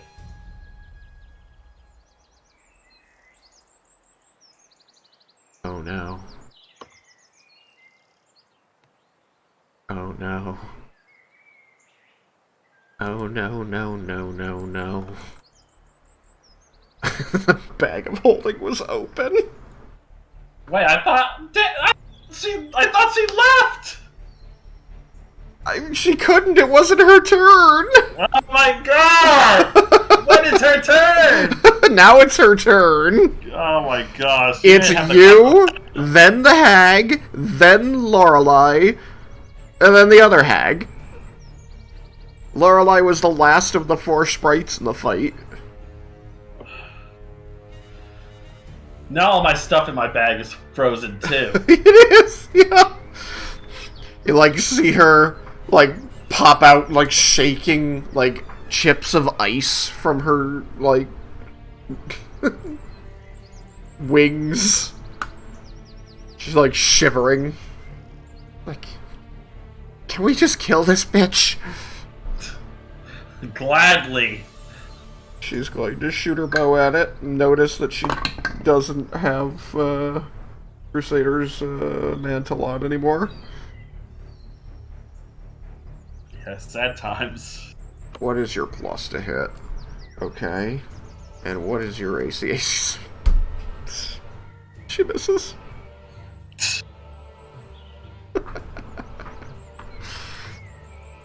She misses. But she does fly away from you. How far can you fly? Yeah, that's probably a good thing. Okay, 40. I was like, wait, speed 10. 5, 10, 15, 20, 25. 30, 30. Okay. There we go. She flies away from you so that she won't be, hopefully, won't be targeted. The other hag does a thing, and we are back to Raiken Lumas.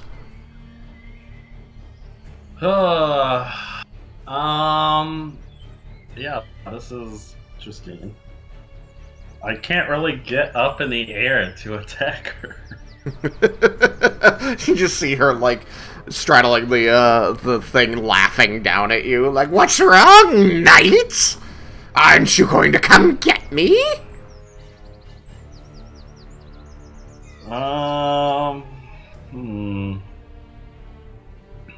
You need a friend who can fly.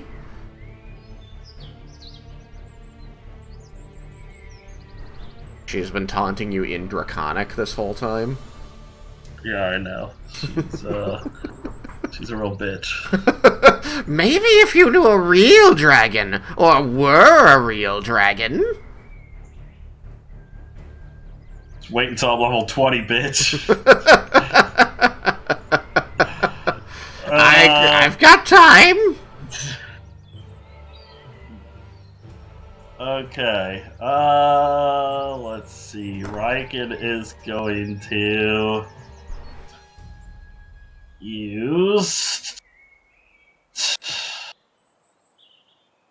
Do I want that? I really don't. Thunder gun. Thunder gun. I have the thunder gun. I'm pretty sure I don't have the thunder gun loaded.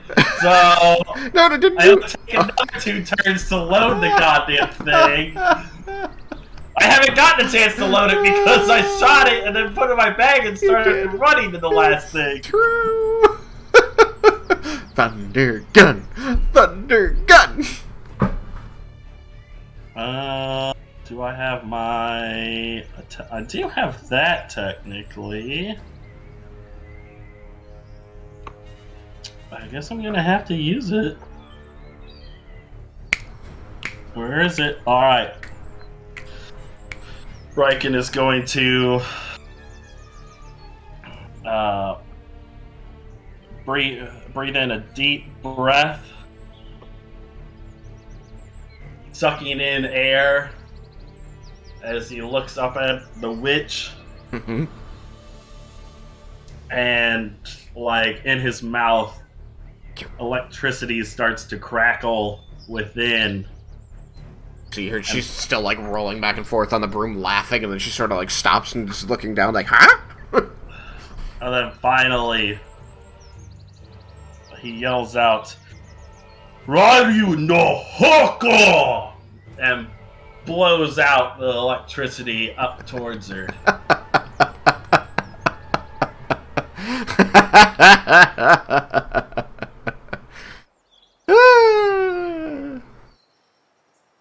Alright, So, that's a dex now saving she's- throw? Yes. Okay. You got a 19. Of course. She has great dex. Why wouldn't she? It is, in fact, her best stat. Of course. It's better than her int, it's why her casting sucks. Okay, well, let's see what half damage she takes. She takes. Oh, they cast with charisma, never mind. Weird. She takes 7 points. That is halved. So it's, Okay, 7 points of lightning damage. Let's see, is she weak to lightning? No. It's also not strong to lightning, so that's good too. 7 points of damage! Bzzz! You electrify the air between you, and she seems to just barely avoid the bulk of the blast of your magic lightning, catching it a bit on an arm and a leg, and you can see that the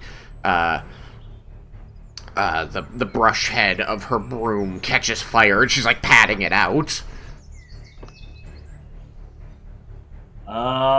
As for anything else I'm going to do,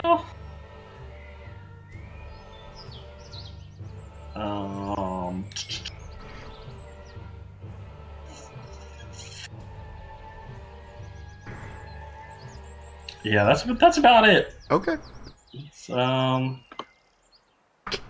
I Get guess out maybe, that thunder gun. Yeah, well, I guess I can put away my axe. Okay. Well, that'll be my turn. Okay. Do you want to move anywhere? I'll move a couple squares in front of her and turn around. Alright, so, whoops, that's her. You know what? They're like over here. Yeah, that's fine. Okay. Somewhere in that direction. Yeah. It's fine. Alrighty. On her turn, another roll of thunder and a peal of lightning as the bolt strikes outside the wall of the building you're in. You can hear rain falling hard on the canopy of the forest outside, and you can see water starting to accumulate on the stones near the hole in the wall. Raiken wonders what's coming. She just grins and says, "Very soon now." Let's see here. Up-a-dub-a-doo, you can form it. Cool. Base. Side.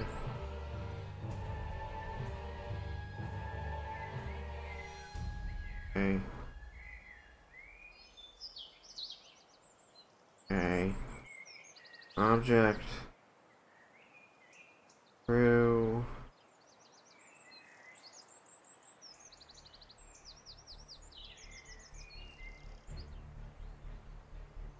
Not solid? Oh no.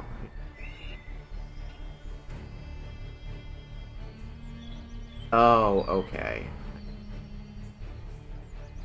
Don't save.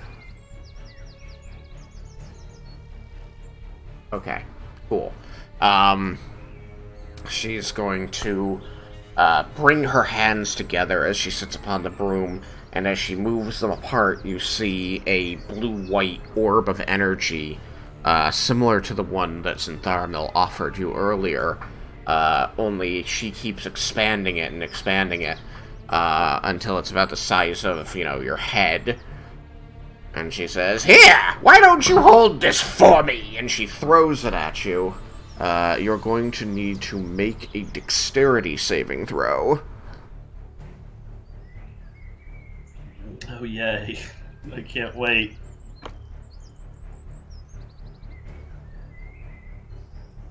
I'd love some of those wisdom saving throws again.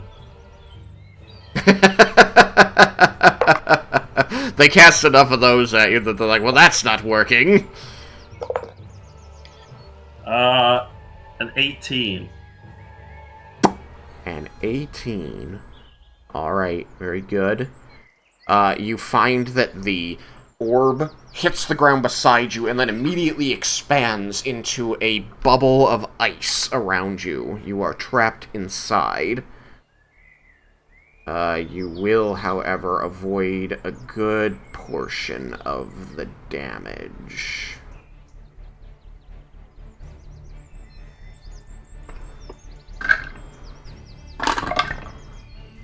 Woo!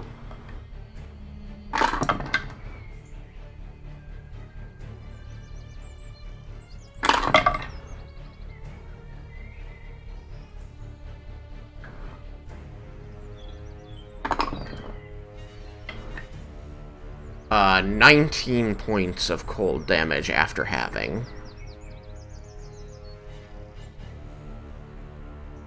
Alright, 19 points. Okay. Raiken's looking a little worse for wear again. And you are trapped inside of this dome of ice that looks, approximately like this. It is solid. Can I see out of it, though? Let's see here. All of ice. Let's see, you can form it into a hemispherical dome or a sphere with a radius. You can shape a flat surface. Each panel must be contiguous. Wall cuts through a creature's space when it appears. The creature within its area is pushed to one side of the wall and must make a dexterity saving throw. On a failed save, the creature takes 10d6 cold damage, or half as much on a successful one. The wall is an object and can thus be breached. It doesn't say it in any direct verbiage here. Each panel 1 foot thick, but it is a 1 foot thick sheet of ice, basically. So that would be incredibly difficult to see through. I think that you're aware of shadows moving on the outside. So you'd be able to know which direction they are, but you wouldn't be able to discern one person from another through it. But it also is a solid sheet of ice that you would have to break. It does give statistics for breaking through it, so you can do that. Okay. I think I know how I'm going to do things. Okay.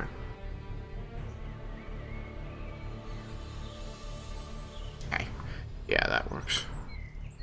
Yeah, that only counts for the later bit. Okay, cool. And so she does that, and then she's going to move this way. It becomes Lorelai's turn. What's her range? 40.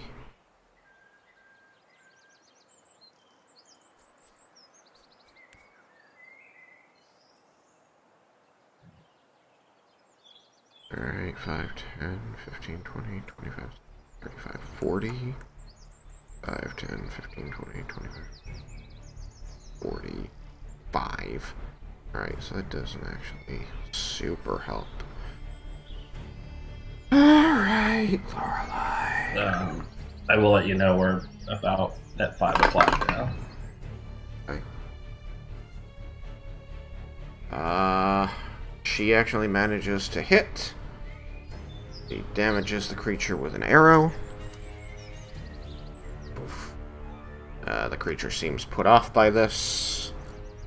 Green Hag does something. Is 5 when you have to stop? Yeah, I've already been told that dinner's ready. Okay. It becomes your turn. What do you do? I am going to... Well, I was going to do something, but I don't think it's really feasible. So, I guess I'm going to smash through the ice as best I can. Okay. You may attack it.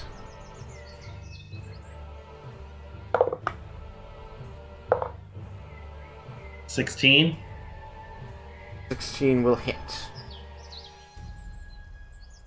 Okay. I'm not going to do anything special on it. We'll say it does have not insignificant HP, so doing something special might be a good idea. Like, this is a big, thick piece of ice. I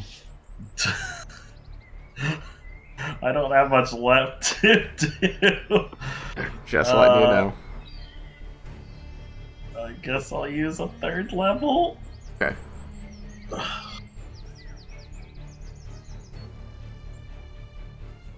Which means I need this one and this one.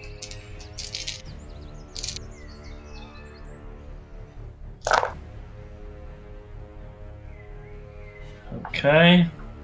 That's 12 non-magical silvered slashing. Alright, and then 5d8s, come on. And then 10, 23 points of radiant. Alright. Nice. The dome of ice shatters as you strike it with your radiant energy granted by your god. You see that as the ice instantaneously melts and crumbles to the ground, it leaves behind a barrier almost of frigid air, like almost in the shape as it was. This is not solid, but it does reduce visibility, and you can feel chill cold coming off of it.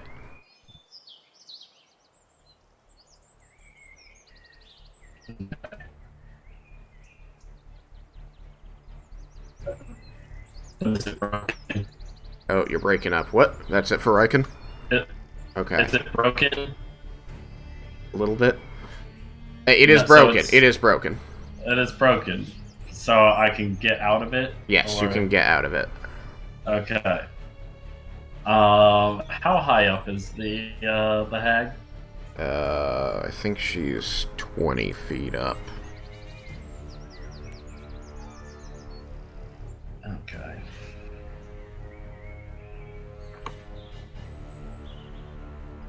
Yeah, she's 20 feet up. Okay. And just so you know, it was a really good thing you used that smite, because you only beat its HP by 5 points. Okay. Then I am.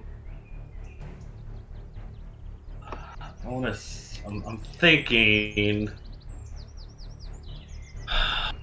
And how far away am I from her?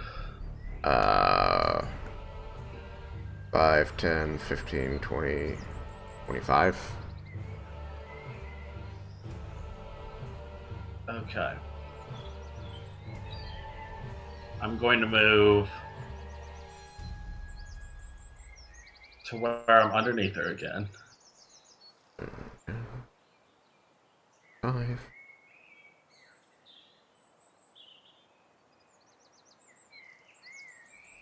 And then I want to get your ruling on this. Okay. If I Misty Step above her and come down swinging, Yep. that would be okay. Go for it. Okay, I'm going to Misty Step using a 3rd level spell slot. She's like watching you run after her, get under her, like looking up. She's like sneering at you, and then you just disappear. She goes, and just looking around. You appear above her as she's still confused. And then I'm going to swing down with my axe. I'll go and really hope it works. That's a 25.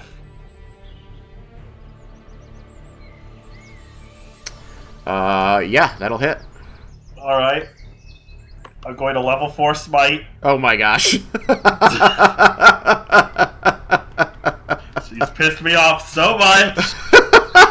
You come cleaving down through her with your axe.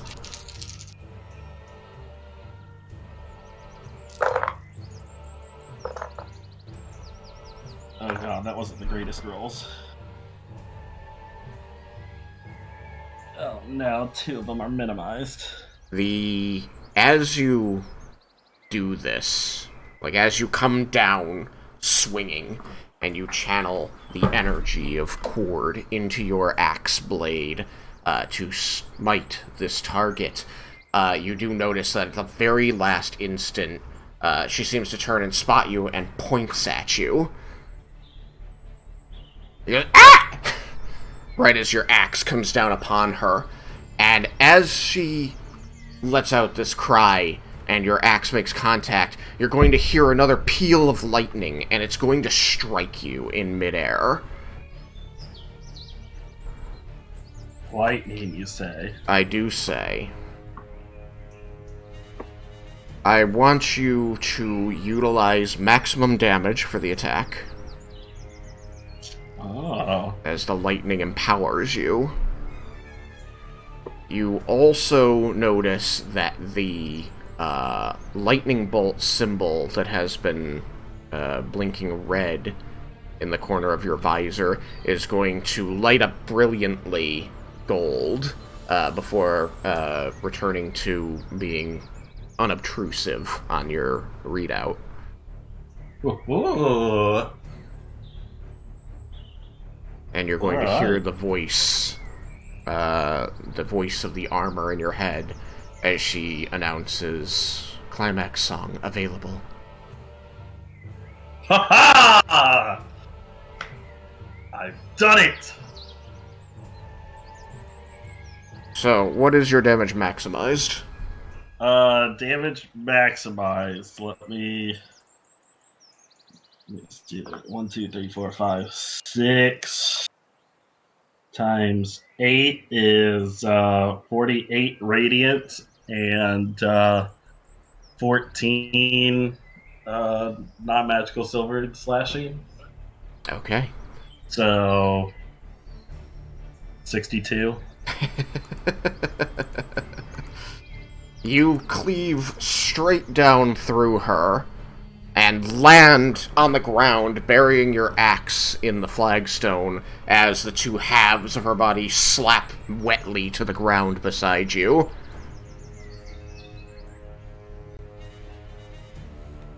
Right, it's just gonna, I guess, yeah, the two halves are going to slap on the ground, and Raiken's just gonna pull his axe out of the stone and just like put it up onto his shoulder, and look to Lorelei and be like, "All right, I don't know where that last one went. It ran away." And then Gore rains down upon you. the blood and gore. Yeah, he's talking all, it just stops. It gets interrupted. It's just all the blood just falls down. You just see, like, Lorelei was, like, listening concernedly, and then you see her actually wince as it lands upon you. And she just sort of, like, cracks one eye, and then you see this little smirk cross her tiny face. This is gonna take a while to get out.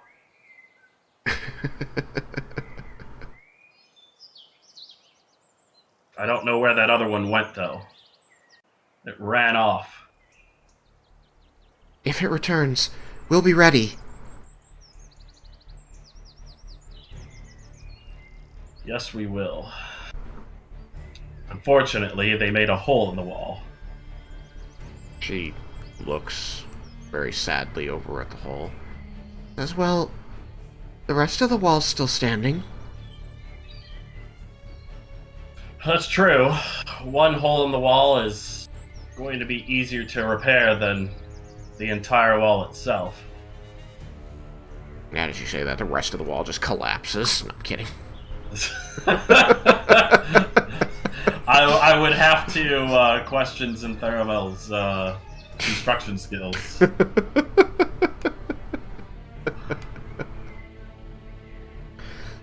And, as this happens, Zintharamil comes over and grimaces down at the mess around and over you. He says, "Oh, no, that won't do." And he waves his hand over top of you, and the gore just sort of, like, sweeps up into it spirals up off of you and gathers into, like, a little ball that floats in the air, and he swishes his hand to one side, and it flies up out through the incomplete roof, beyond sight. Oh, thank you, my liege. It's a little disgusting. You wouldn't be presentable to my guests in that state. I will provide you some finer clothing for the affair, but it sounds like, for the moment, the wall is safe. You see his eye track over. He's got, the square pupils of a goat, and they track back to you. He says, "Well, mostly."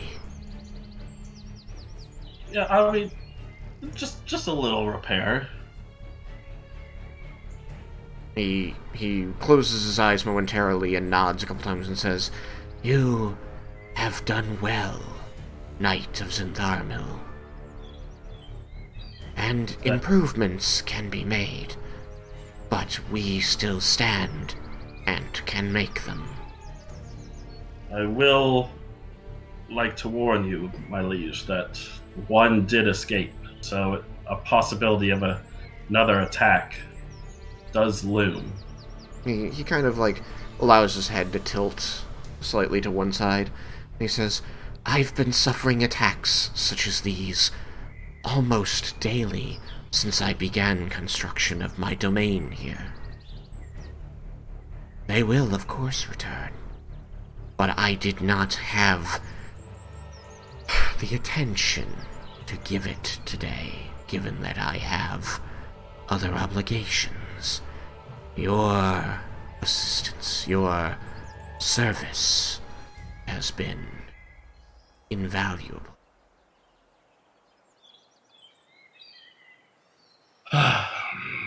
It was my pleasure, my liege. "Lorelei." She, like, snaps to attention and flutters up. "Yes, Lord Zintharamil. How may I serve you, my liege?" He looks her up and down and says, "I do believe that you will serve better with a little assistance." And she looks a bit confused, and you see her cast her eyes towards you, a bit worried. Before he sweeps a hand over her, and you can see, almost like he's releasing dust sand from his palm, he works his fingers, and you see these motes of light falling down upon her. And as this magic takes hold and wraps around her, you see first that her, what she wears as clothing seems to improve, becoming a sturdier looking type of armor given her small size. You see that she grows slightly. She's still tiny, but she looks a little bit larger. On the grand scheme, she still appears to be the same person. But you see that she is clearly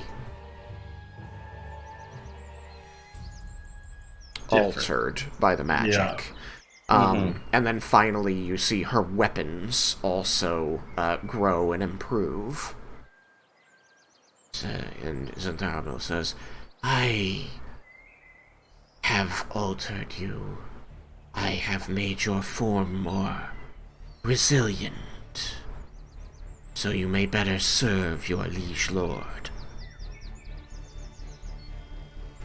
And you see Lorelei, like, running her hands over her arms and her chest, says, in a very uncertain voice, Thank you, Lord Zentharmil. I will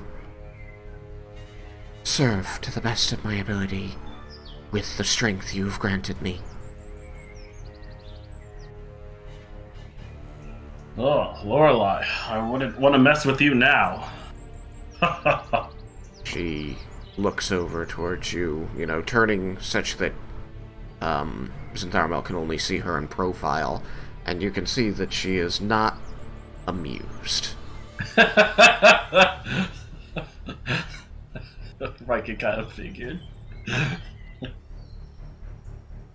Zentharmil directs, his attention upon you, Raiken, and approaches, and performs a similar motion with the hand dropping magic over you.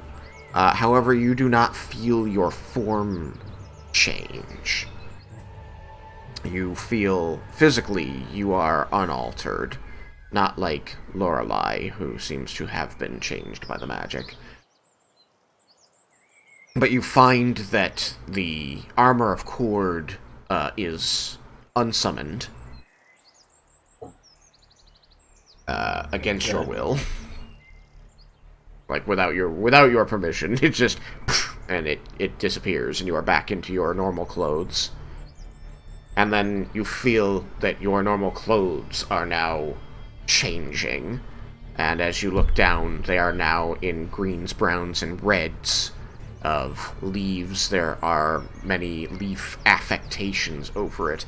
You feel like someone has stitched together an outfit out of fallen fall leaves, and those readying themselves to fall from trees. The shape, the cut, is that of nobility, finery. You could imagine a noble knight or a squire or a lower-born person of nobility wearing this to a ball, though not normally of the material and affect that yours has. Raiken will kind of give it a look over, all over, and he will kneel and in front of Zentharmel and say, "Thank you, my liege." And you can see this glow of pride in his eyes as he lowers a hand before you and swipes the fingers up and says, "Rise, knight of the court of Zentharmil. I should present you to my arriving guests. Both of you will stand with me as we greet them." And we will hold it there so that you can go have dinner. Yay! Yay! I think that I'll have a bit more information because I think it will take some time for the party to get to you, so more will happen. But we'll get to that at another time. Sounds good to me. But this will cover... You find that you aren't entirely certain how much time has passed.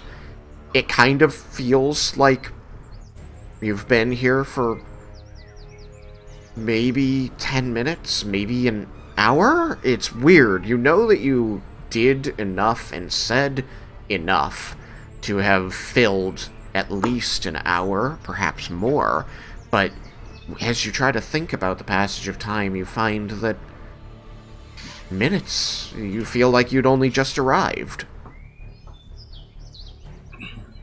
The Feywild is a strange place. That it is. As Zentharamil flows over to the entryway, and you remark upon this, as I imagine you do so in character. Yes. Lorelei will look at you with a, she'll like flutter in front of you, and she has a very concerned, almost angry look on her face as she says, "It is strange and dangerous for people like you. You should be very careful." Specifically me. Non-Fey.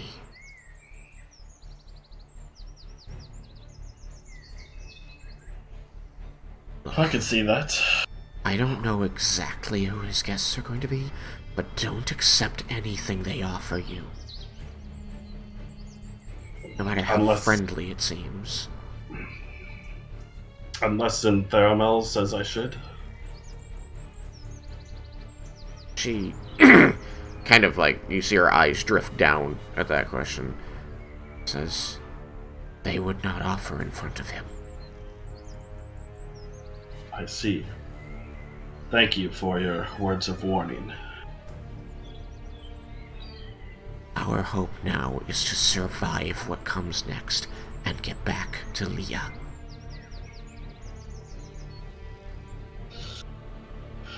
Yes, indeed. We must get back to her.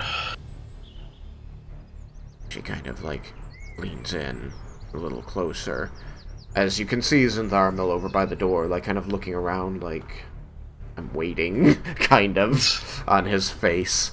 And she says, "Thank you for healing me earlier." Of course, I would never dream of leaving you there. I don't have the protection of the summoning spell in this world. If I am slain here, that's it.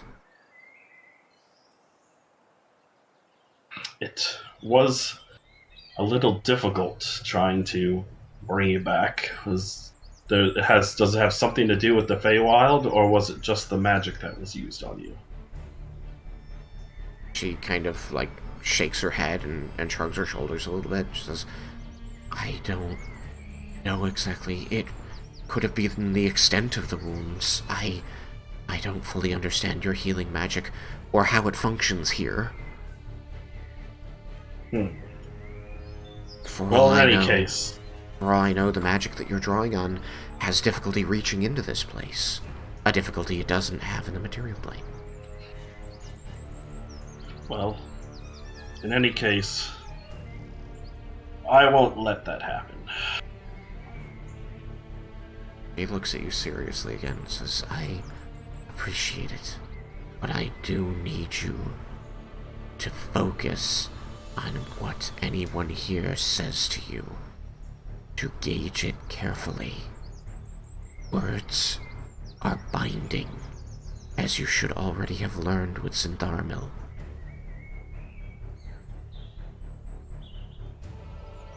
I will think long and hard whenever I'm asked anything. She draws even closer and she says, you understand that it was your swearing allegiance to him that allowed him to pull you here, right? Yes. Good. I need you to also understand that another Fae could do something similar to you, and there's nothing I could do to help you once that happens. And if another Fae is able to pull you away, and I can't return you to Leah, know what will happen. Well, I don't plan on offering any allegiance to any other Fae.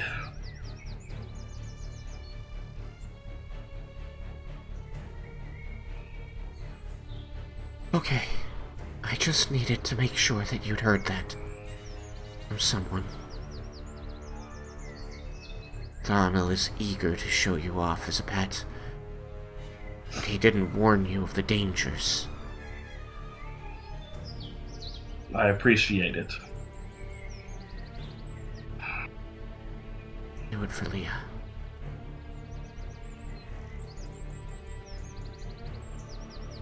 You've got a party to attend. Yes, we can't keep them waiting. She will flutter down toward your chest area and say, before looking up and say, "Carry me. It will look more regal." Raiken will take her and carry her with him then, as he heads to Synthermel. She stands on your upturned palm as you march forward. Okay. Now that that's out of the way, we will call it there, and you can go get your food. All right. Thank you, Tristan. Thank you. I know it's not easy to make time outside of the what we've already set aside for the Tuesday game, but I feel there's enough important information here that we have to do that extra work. Yeah, I'm perfectly fine with it. Yeah, it's finally time, but I've really enjoyed this session. Cool, excellent. We'll work out when we can talk again later. All right. Have a good night. All right. Good night, Tristan. Bye, stream. Goodbye. #goodbye.